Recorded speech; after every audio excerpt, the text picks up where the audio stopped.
ముఖ్యంగా phone tapping KCR గారు ఎంతో గొప్పగా చెప్పుకున్నటువంటి జలయజ్ఞంలోని మేడిగడ్డ వారధి పొందటం,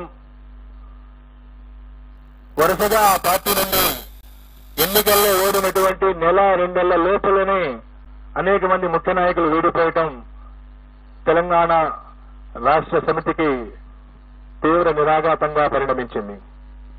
కొన్ని నియోజకవర్గాల్లో టీఆర్ఎస్ పార్టీ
చౌదరి గారు మంచి మెజారిటీతో గెలవబోతా ఉన్నారు.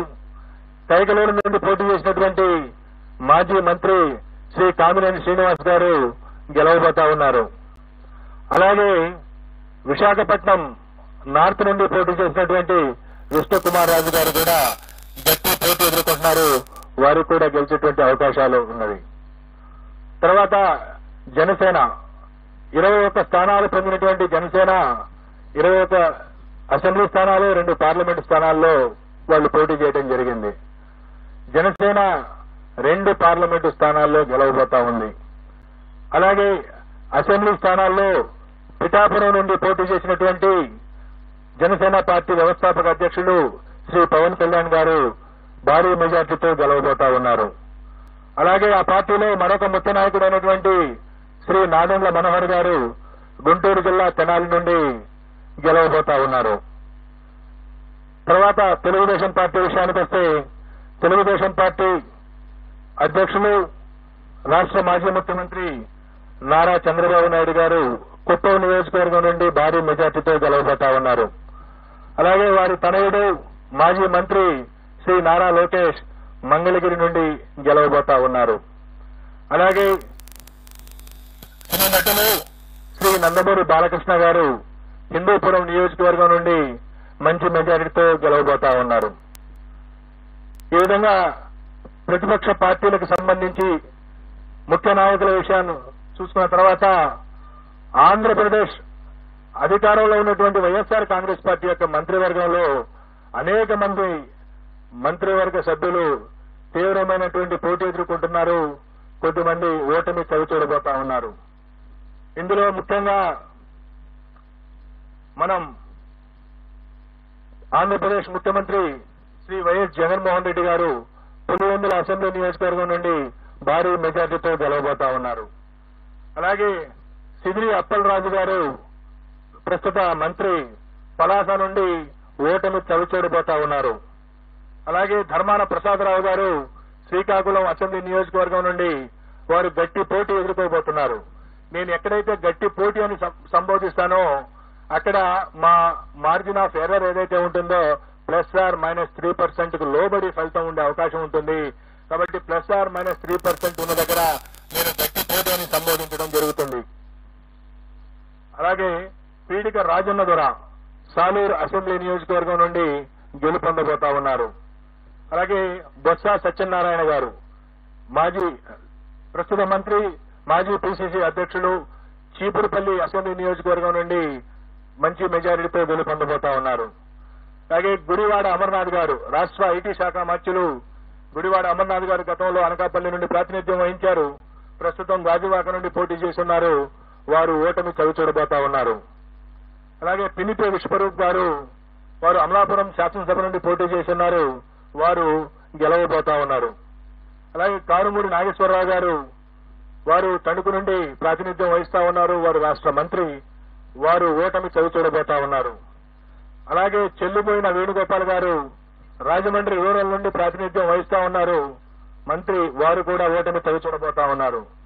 దాడిశెట్టి రాజా వారు తుని అసెంబ్లీ నియోజకవర్గం నుండి ప్రాతినిధ్యం వహిస్తా ఉన్నారు. వారు గెలవబోతా ఉన్నారు. అలాగే కొట్టు సత్యనారాయణ రాష్ట్ర దేవాదాయ ధర్మాదాయ శాఖ మంత్రులు వారు తాడేపల్లిగూడెం నుండి వారు పోటీ చేసి ఉన్నారు. వారు ఓటమి చవిచూడబోతా ఉన్నారు.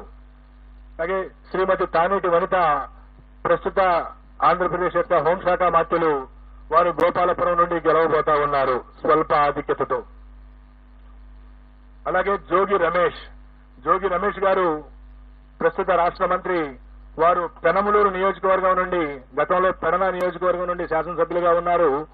ఈ ఎన్నికల కోసం పెనమలూరు నుండి పోటీ చేశారు. వారు గట్టి పోటీ ఎదుర్కొనబోతా ఉన్నారు.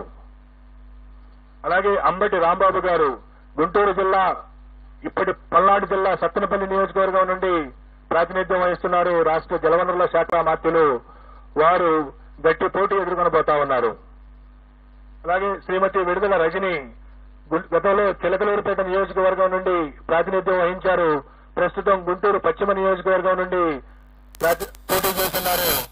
వారు గట్టి పోటీ ఎదుర్కొంటున్నారు. స్వల్ప తేడాతో ఓటమి చవిచూసే అవకాశం ఉంది. శ్రీ మేరుగ నాగార్జున గారు గతంలో గుంటూరు జిల్లా వేమూరు నియోజకవర్గం నుండి ప్రాతినిధ్యం వహించారు. ప్రస్తుతం ప్రకాశం జిల్లా సంతనూతలపాడు నుండి పోటీ చేస్తున్నారు. వారు గట్టి పోటీ ఎదుర్కొంటున్నారు. వారు స్వల్ప ఆధిక్యతతో గెలిచేటువంటి అవకాశం ఉంది. అలాగే ఆదిమూలపు సురేష్ గారు గతంలో విద్యాశాఖ మంత్రిగా, పట్టణాభివృద్ధి శాఖ మంత్రిగా పనిచేస్తున్నారు. వారు ప్రస్తుతం కొండేపి అనేటువంటి నియోజకవర్గం నుండి పోటీ చేస్తున్నారు. వారు స్వల్ప ఓట్ల తేడాతో ఓటమి చవిచూసే అవకాశం ఉంది. అలాగే కాకాని గోవర్ధన్ రెడ్డి గారు ప్రస్తుత రాష్ట్ర వ్యవసాయ శాఖ మంత్రులు సర్వే